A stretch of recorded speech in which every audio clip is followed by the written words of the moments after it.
প্রিয় দর্শক, আজকের এই ভিডিওতে দেখাবো এক ক্লিকে কিভাবে আপনি ইমোর চ্যাট হিস্টোরি ডিলিট করবেন।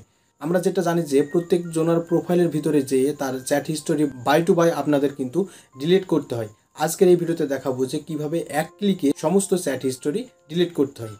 সবাইকে ওয়েলকাম ব্যাক। বন্ধুরা, এই কাজটি করার জন্য আপনাকে প্রবেশ করতে হবে, যেটা করতে হবে আপনাকে চলে যেতে হবে আপনার ফোনের যে ইমো আছে, ইমো অ্যাপ্লিকেশনের ভিতরে। এরপর আপনারা যে থ্রি ডট বা থ্রি লাইন্স অপশন দেখছেন, সেই থ্রি লাইন্স অপশনের ভিতরে প্রবেশ করতে হবে।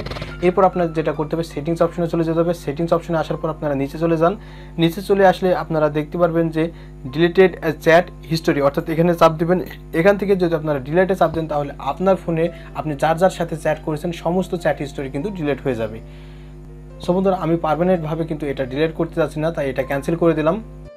আশা করি ভিডিওটি আপনারা বুঝতে পেরেছেন। এখনও পর্যন্ত যদি আমার এই চ্যানেলে সাবস্ক্রাইব না করে থাকেন তাহলে প্লিজ চ্যানেলটি সাবস্ক্রাইব করে রাখবেন, এবং ভিডিওতে যদি লাইক না দিয়ে থাকেন তাহলে অবশ্যই লাইক দিবেন এবং আমার এই চ্যানেলটি সাবস্ক্রাইব করে রাখতে পারেন, কেননা আমি প্রতিনিয়ত এই ধরনের ভিডিও আপলোড করে থাকি আপনাদের জন্য।